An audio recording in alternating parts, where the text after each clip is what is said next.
La trajectoire d'un objet en mouvement. 1. Définition. La trajectoire d'un objet en mouvement est le chemin suivi par cet objet au cours du temps. Certaines trajectoires sont visibles directement. Exemple, traces laissées dans la neige par un skieur. D'autres trajectoires nécessitent, pour être observées, l'utilisation d'une technique appelée la chronophotographie. Visualiser une chronophotographie. La chronophotographie, technique photographique qui consiste à prendre une succession de photographies à intervalles de temps égaux et à les regrouper sur une même photographie.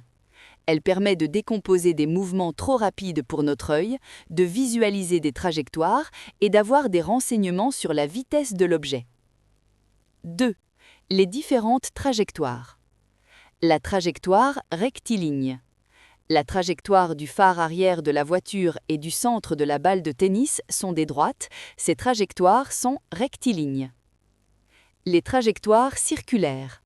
La trajectoire d'un point d'une roue tournant dans le vide, celle du caillou de la fronde ou celle d'un point d'une nacelle sur une grande roue est un cercle, ces trajectoires sont circulaires.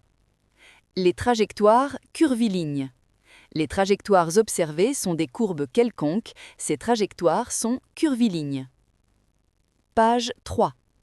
Vitesse et chronophotographie. Vitesse et chronophotographie. Rappel. Il s'écoule le même temps entre chaque position successive de l'objet en mouvement. Premier cas. Entre chaque position successive, la voiture a parcouru la même distance dans un même intervalle de temps.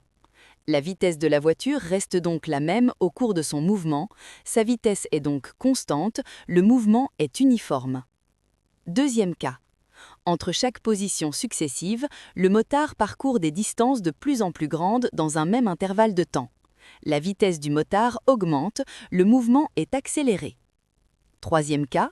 Entre chaque position successive, la balle de tennis parcourt des distances de plus en plus petites dans un même intervalle de temps. La vitesse de la balle de tennis diminue, le mouvement est ralenti, décéléré. La vitesse. La vitesse ne se mesure pas directement. La vitesse moyenne s'exprime en mètres par seconde ou kilomètres par heure. Pour calculer une vitesse moyenne, on divise une distance par un temps. On dit par exemple qu'une voiture roule à 60 km par heure. Si on a calculé une vitesse en kilomètres par heure, par exemple 130, et que l'on veut savoir la vitesse en mètres par seconde, on parcourt 130 km en 1 heure. Dans 1 kilomètre, il y a 1000 mètres.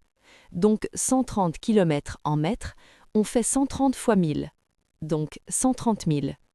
Dans 1 heure, il y a 3600 secondes. Donc pour calculer la vitesse en mètres par seconde, on fait 130 000 divisé par 3600. Si on doit convertir une vitesse de 20 mètres par seconde en kilomètres par heure, pour convertir les mètres en kilomètres, on sait que 1 mètre est égal à 1 divisé par 1000 km, soit 0,001 km. Donc on multiplie 20, qui est la vitesse, par 0,001. Et ensuite, pour le temps, dans 1 heure, il y a 3600 secondes. Donc fait 1 divisé par 3600.